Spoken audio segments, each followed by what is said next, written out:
Jim Rogers is the investor with the broadest view on the whole planet. He went around the world twice, once in a car and once on a motorcycle. He retired at the age of 37 as a millionaire, and Street Smarts contains his insight about life and investing. Hi, it's Martin Hirsch from Real Stock Value, and today I will talk about Street Smarts, Jim Rogers' most recent book about life and investing.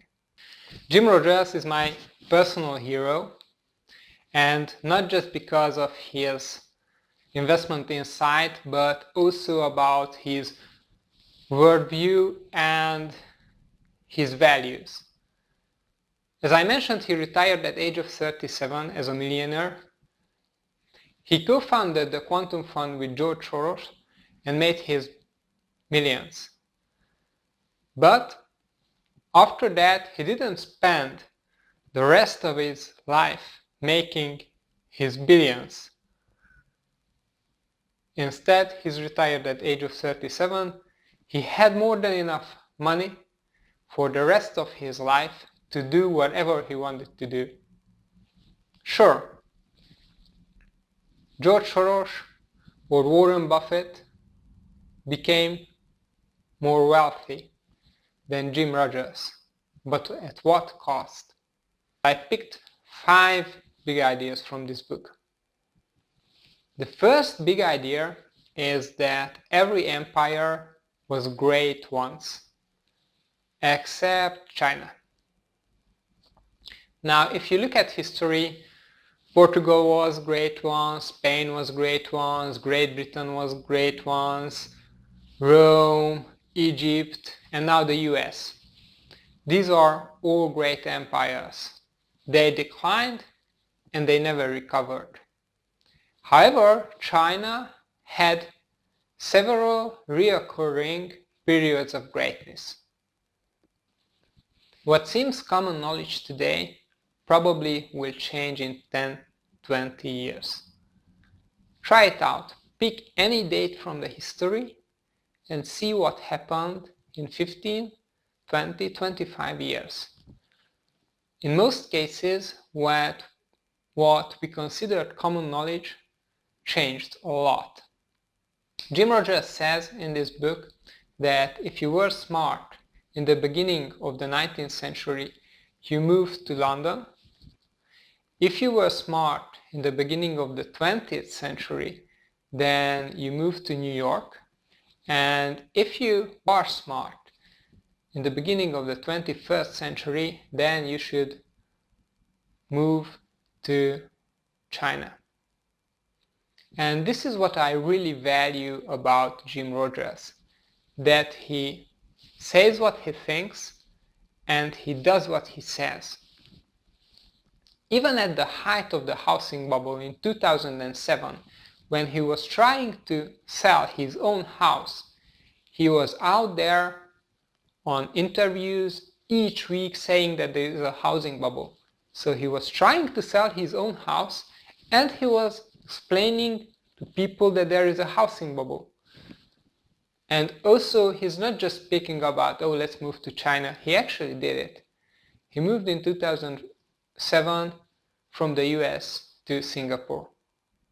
This is huge that you can follow a great investor who is also honest.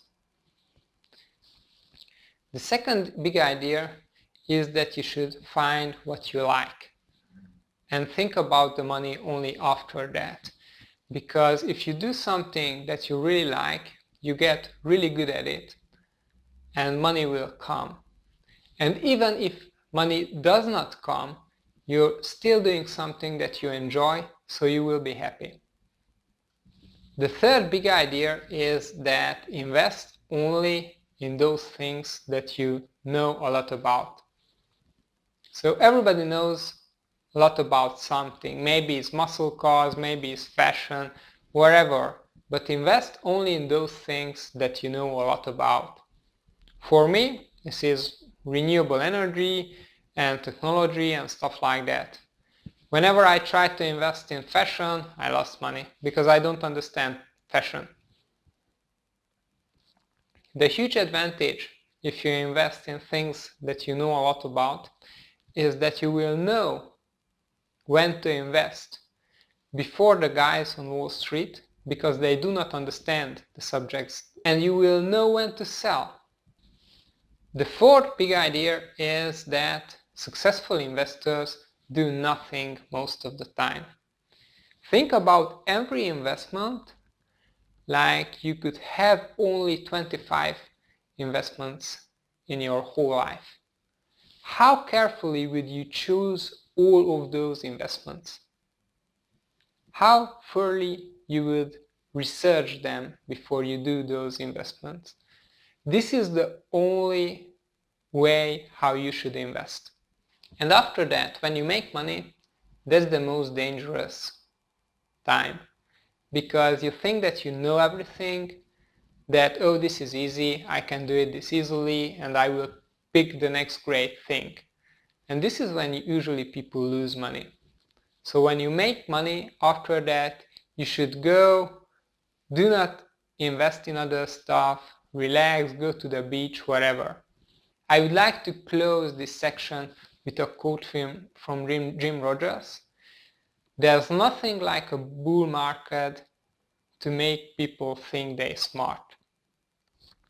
The fifth big idea is to resist diversification, because diversification is great to limit your downside, but also limit your upside as well.